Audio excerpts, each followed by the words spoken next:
نو الله مو خوشاله سلامت را په میډیا کې یو ویډیو چې ماته څو ځلې خلکو راولېږله یو شخص دی په پاکستان کې دا دعوه کوي چې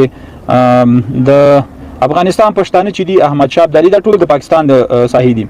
او دلته پیدا شوی دي کچیرته موږ د پاکستان پښتانه وای نو ما به حتما د هرا منډي دروازې در بندولې او کچیرته موږ په واقع د پاکستان پښتانه وای نو نن به موږ درته کشمیر آزاد کړي وای پاکستان پښتانه وای د افغانستان هغه ملمانه هغه افغانان مظلوم چې دلته پاکستان ته راځي زندان ته به مناچول ځکه دا عمل د هغه چا دی چې هغه همیشه بی غیرته کار کوي همیشه بی غیرته وي چې خپل همسایا یا ملمه په زندان کې اچوي بی عزتي وراړوي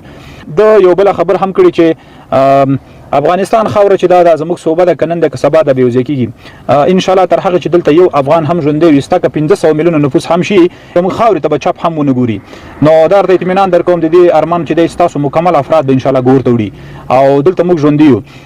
تاسو کال کېږي آزادي اختیار ازادي نه غلامي همیشه سل کال کېږي ته په غلامۍ کې ژوند کوي او الحمدلله زموږ په دې سلو کالو کې هغه امپراتوریان چې پکړي چې ځان ته ځان او بریتونه به داسې تاول تابه نه پالته بغاري وهلې نو الحمدلله دلته موږ په ګوندو باندې کړل او تاسو د 200 میلیون نفوس چې د خپل دغه دیش 40 میلیون نفوس سره بيخینه برابروم ځکه د دالو زور به شي وي